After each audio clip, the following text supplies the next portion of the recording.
অন্যের দিকে নখ তোলার আগে আয়নায় নিজেদের চেহারা দেখুন, না হলে কিন্তু ওই নখ আমরা কেটে দেব।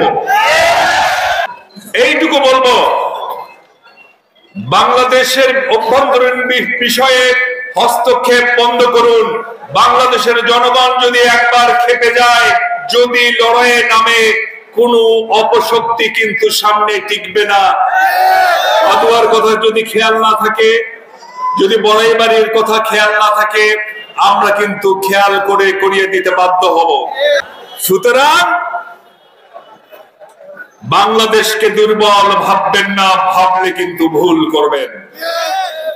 ভাই আমার, একজন মহিলা শেখ হাসিনা 16টি বছর জোর জবরদস্তি করে বাংলাদেশের রাষ্ট্র ক্ষমতা দখল করে।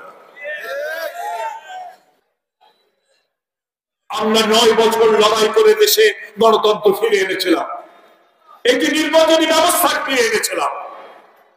সেই নির্বাচনকে জোট চুরির আসনে পরিণত করেছে। আসলে নির্বাচন হলো ফখরুদ্দিন মঈনুদ্দিন ষড়যন্ত্রের নির্বাচন। 40% ভোট আগেই ব্যালট বাক্সের মধ্যে ভর্তি করে রাখা। 14 সালের নির্বাচনের আগেই পাস। ভোট কেন্দ্রে কুকুর ছাড়া কেউ নেই।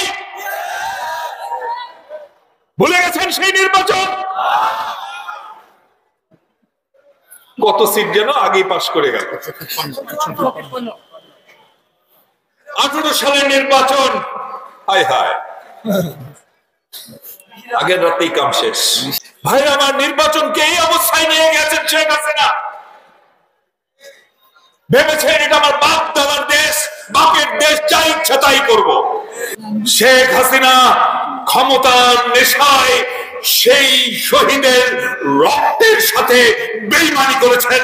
আমাদের নির্বাচনী ব্যবস্থাকে উনি ধ্বংস করে দিয়েছেন।